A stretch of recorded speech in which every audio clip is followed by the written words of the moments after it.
all have those special people in our lives with whom we share our happiest and even our craziest days.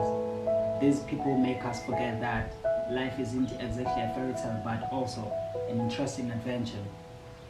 These people are also sisters and brothers, our comrades, our confidant and our besties. We call these people friends. Friend is one who stick with you at tough times and at good times. I promised myself that one day I'm gonna have a best friend, a real one, not fake, someone who would support me in every decision that I make.